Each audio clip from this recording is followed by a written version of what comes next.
Why did you do that? We cannot trust her. Because she's a god? Have I taught you nothing, boy? But she's helped us a lot. She lied. Some people value their privacy. Best not to judge, brother. When I require your council head, I will ask. Fair enough. Get me to Tyr's temple in the Lake of the Nine, and I'll get you to Jotunheim as promised. We know the temple. What's there? Only the last living giant in Midgard. Who better to tell us the way? The world serpent? Wait, do you know how to talk to him? Indeed. He speaks an obscure tongue more ancient even than these mountains. None are left in Midgard who speak it. Except, of course, for me. You do? It's true. You wouldn't know it to look at him, but Jormungandr is a sparkling conversationalist.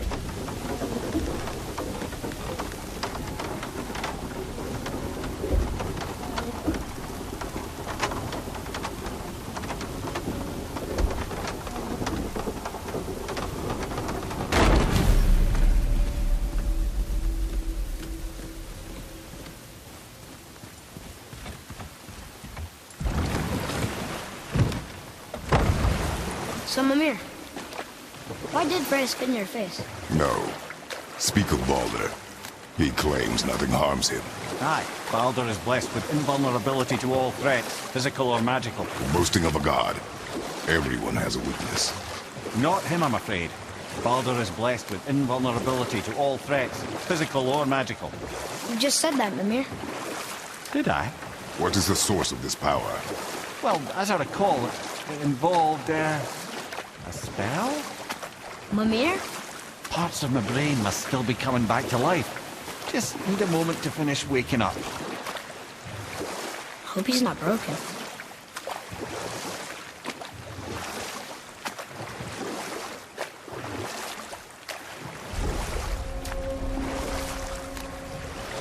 Mimir, we're in the lake. Perfect. Dock us near the bridge.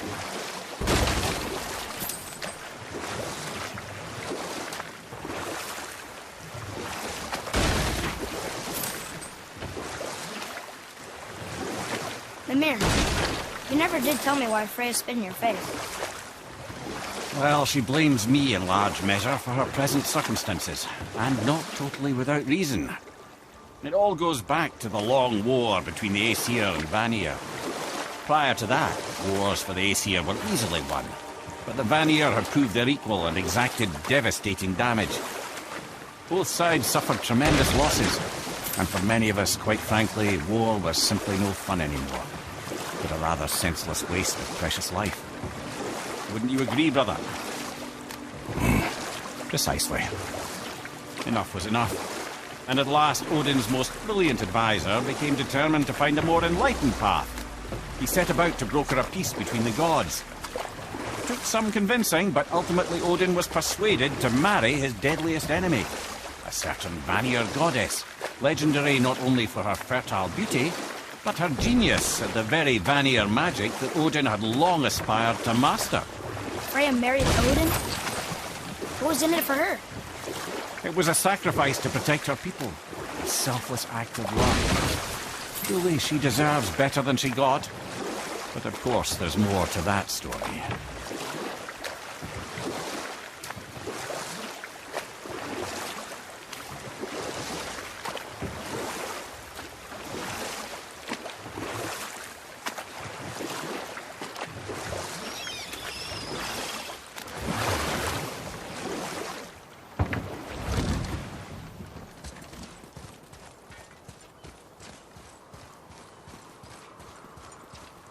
Ed, how do we speak to the serpent? There's a horn on a platform at the middle point of the bridge. Take me to it. Finally, that horn!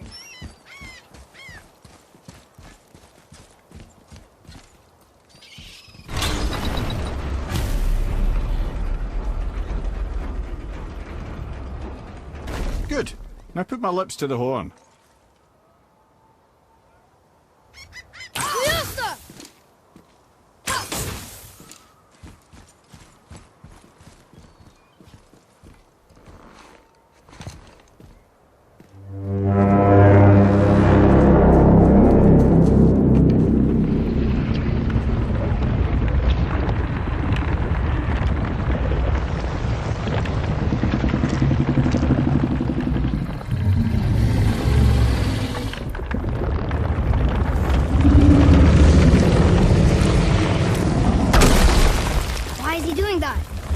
Odin had that statue made in honor of Thor. And seeing as the world serpent absolutely abhors the fat dauber, he was probably sick of looking at it. But doesn't that hurt? Well, he and Thor have a bit of an unpleasant history between them. Or they will, anyway. So I guess waking up to see it was worse than the thought of lumps of solid stone passing through his gullet. You want me to ask him? No. Our only concern is Jotunheim.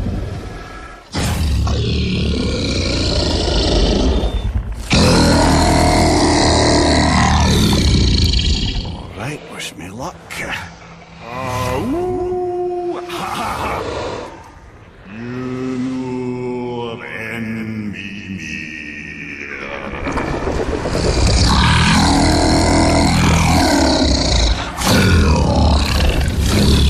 I've still got it, lads. He remembers me. Why you? Oh no, that's not right. Makuna huntun kun.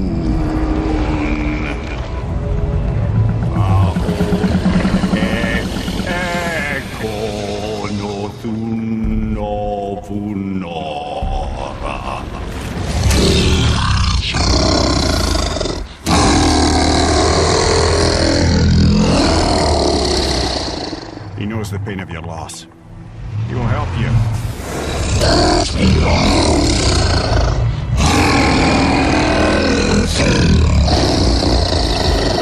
Efniun Fobur. Curious. What is it? Oh, nothing to be concerned about. What is he doing? Making sure we're headed in the right direction. Listen closely now. We need two things to get us into the land of the giants. First, we need to learn the travel rune that opens realm travel to Jotunheim. Second, we need to carve that rune into the special gateway. That one on the peak where we first met you? Correct. Except the giants, in their infinite wisdom, saw to it that no ordinary chisel would do the job. Only the tip of a magical chisel opens that gate. Luckily, I know where it is, and it's not far.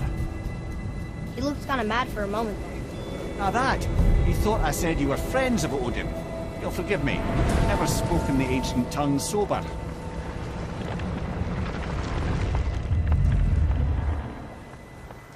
Wait, look! The water's dropped even further. You can see more of the realm towers and statues. I even see new places to explore along the shore. Where is this chisel? Find me a boat, and we'll go from there.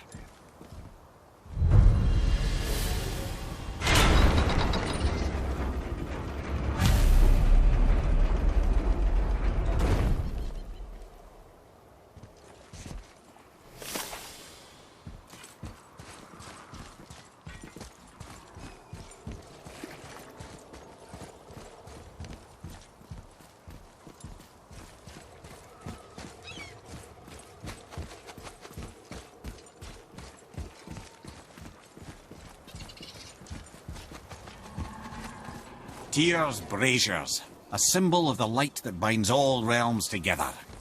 Why would he use those strange runes, though? Now you mention it, he wouldn't. Ah.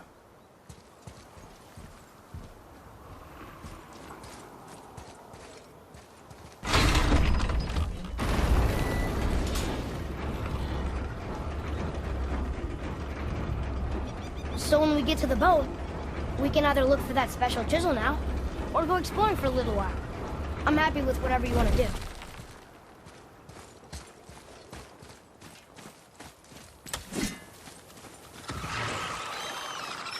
Nightmares, ah! What awful pest!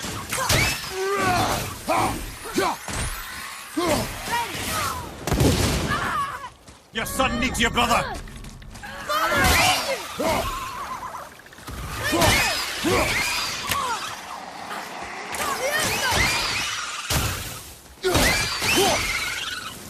Fire! On your left!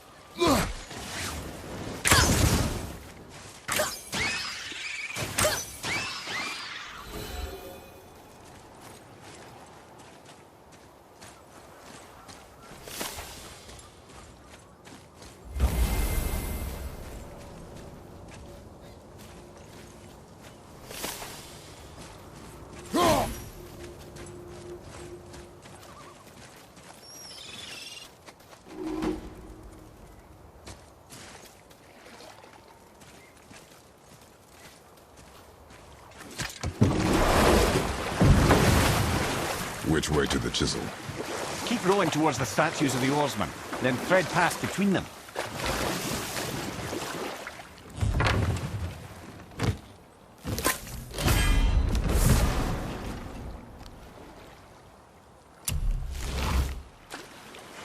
I can't believe Odin and Freya were ever married. Love and hate are more closely intertwined than you might imagine. For instance, Odin hates the giants and they him. But Thor's own mother was the giantess Björgun, one of Odin's great loves. So Thor's half god and half giant? Weird. Once Björgun was gone, lonely ages passed. And as war with the Vanir raged, I could see what he really wanted beneath his bolster. And after no small amount of convincing, Freya agreed. For a while there, he really turned on the charm. He seemed happy. He seemed interested in making her happy. He granted her so many wishes I could scarcely recall them all. The peace held, and I truly believed all had worked out better than I could have planned. Enough. No stories. Not while on foot. Our focus is the road. Completely understand. I'll finish later, lad.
Seen one of those before.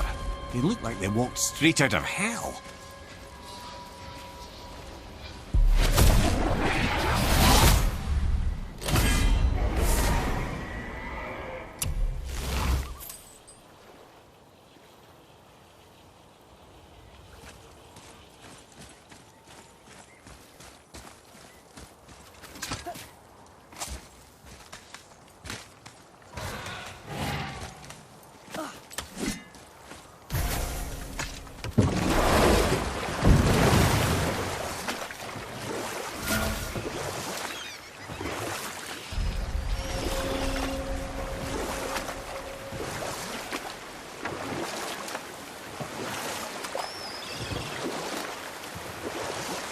So Odin and Freya's marriage wasn't that bad?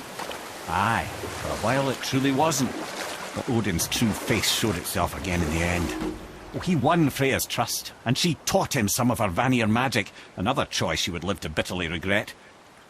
Sadly, despite his wise counsellors' best efforts to persuade him that peace was the only true path to stave off Ragnarok, Odin never let go of his obsession with Jotunheim. The taste of Vanir magic led him to new forms of experimentation and new levels of depravity.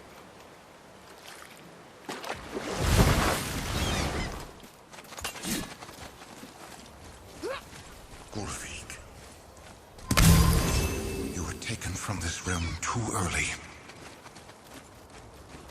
You who walks among the living, my beloved Gulvig calls to me. She yearns for peace, yet her remains lie in pieces. I beg of you, make my Gulvig whole again. You want us to collect her bones? Gross. Gulvig's Seither magic knows no bounds.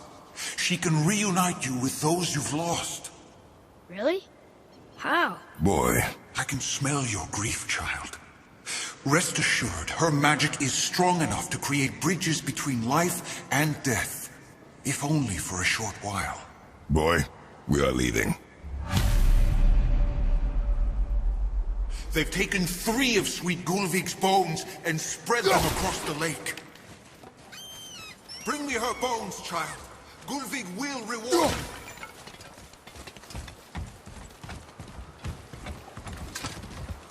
Ah, good. The special chisel is ahead past this gate.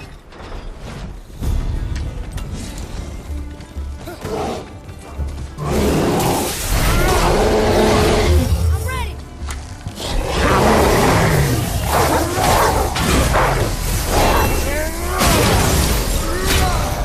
Watch your back!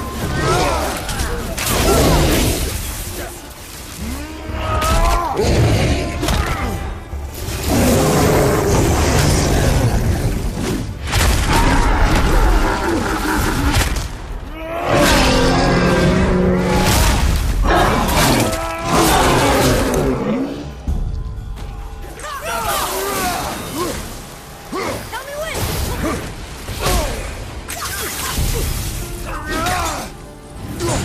I'll bring him down! Please, my fair Gulvig. This realm suffers without her spirit. Father, maybe we should look for those bones. Why? Didn't you hear him? We could talk to Mom again. If we keep an eye out Look while if you wish, boy. I will not be distracted by this fool's errand.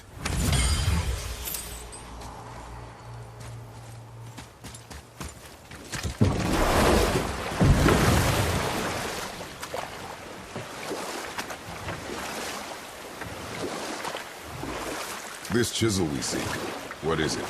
I'm glad you asked, actually. I have just the story for you. There was a giant once named Thamur. A very giant.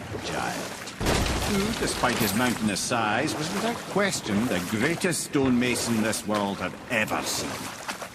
Proud Thamur hoped to one day pass his vast knowledge on to his son. But young Hrimthur had the heart of a warrior. Perhaps the father had too much fear in him, or the son too little. Either way, the quarrel of the earth spiraled out of control, and the overworked stonemason, bonk, struck his son. Hrimthur ran off into the night. Feeling shame and regret, Thamur chased after his son, but in his emotional state soon found himself wandering Midgard, lost and alone. Sadly, he caught the eye of the one person he didn't want to meet alone that night, so far from home. Thor. And what happened next? You'll see.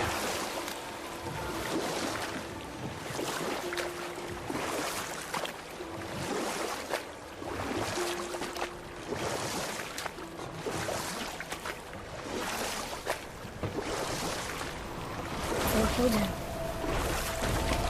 No. He fell in the village? Aye. When Thamur fell, he crushed a charming place famed for worshipping the Vanir god Njord. Thor always took credit for planning that one. The truth is, the sweaty ballbag just got lucky.